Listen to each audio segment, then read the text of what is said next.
Allah yang maha tahu masa depan aja berhusnuzan. Allah tuh tahu kita nggak akan minta ampun. Mungkin tunggu Ramadan baru minta ampun. Allah tahu bahwa kita akan minta ampun pulang umroh. Allah tahu bahwa kita akan minta ampun taubatnya itu usia 40 tahun. Kenapa Allah seperti berhusnuzan? Oh bentar lagi dia istighfar. Allah tuh luar biasa ya. Allah tahu loh masa depan. Allah tahu ada hambanya yang lagi berbuat dosa, taubatnya mungkin 10 tahun lagi, taubatnya mungkin 20 tahun lagi, taubatnya mungkin akhir hayatnya, detik-detik mau sakaratul maut baru taubat.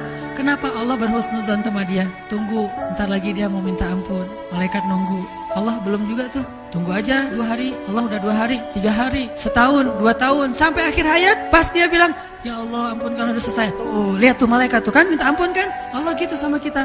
Seolah-olah Allah itu nggak tahu apa-apa. Saking baiknya Allah kepada hamba. Makanya Allah katakan wa ya'fu an katsir. Sebetulnya Allah maafin banyak. Kita dosanya banyak dibalasnya dikit. Wa asirru qaulakum aw ijharu bih innahu alimun bidzatis sudur. Ini karena kita punya doa sebagai senjata kita.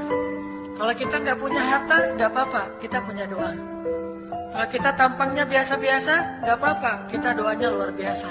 Kalau kita ngerasa kayaknya nggak punya sesuatu yang menarik, nggak apa-apa, doa kita itu menarik di sisi Allah.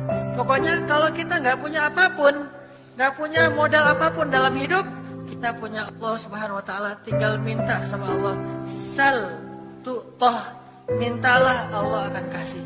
Wa idza sa'alaka ibadi anni fa inni qarib. Jadi selama kita masih berdoa kepada Allah, la tayasu, jangan berputus asa.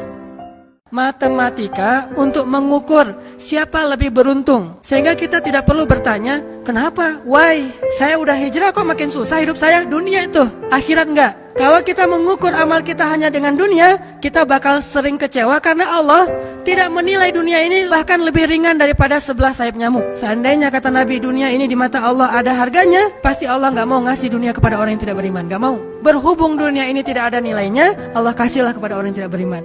Sedangkan yang bernilai, Allah simpan untuk orang yang beriman dan sabar. Sehingga ketika kita hijrah, kita minta tolong kepada Allah urusan dunia, tetapi kita yakin kalau kita istiqomah, ikhlas, maka di akhirat wa ma indallahi khair. Kalau teman-teman lagi cemburu dengan dunia seseorang, ada rasa kayak kepengen apa yang orang punya, ada rasa iri, ada rasa cemburu, merasa orang lain lebih beruntung dari kita, bilang wa ma indallahi khair. Apa yang ada di sisi Allah lebih baik. Udah enggak jadi cemburu. Sehingga bagi seseorang yang bertawakal kepada Allahnya itu pol 100%, tidak ada keraguan sekecil apapun di dalam hatinya kepada Allah, pasti Allah Subhanahu Wa Taala akan menunjukkan keajaiban-keajaiban yang sulit dimengerti oleh logika kita. Tawakulnya kepada Allah itu sempurna, maka fahuwa hasbuh, udah cukup itu. Berarti udah nggak ada lagi yang perlu diragukan. Tidak ada lagi ruang untuk dia galau. Sudah cukup Allah buat dia. Masalahnya iman kita bisa nggak untuk sampai ke tingkat itu. Sehingga kalau kita bisa mengatakan itu sesuai dengan hati kita, lisan kita bilang hasbi Allah, hati kita mantap, Allah pasti tunjukin kun fayakun yang luar biasa. Kenapa kok tidak terjadi dalam kehidupan kita? Karena lisan kita nggak klop dengan hati kita.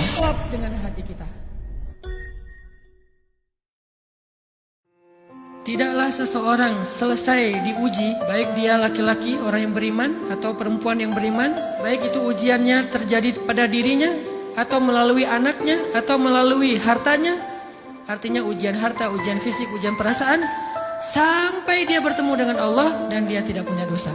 Apa maksud dari hadis ini? Ujian itu tidak akan berakhir kecuali kalau dosa kita sudah habis.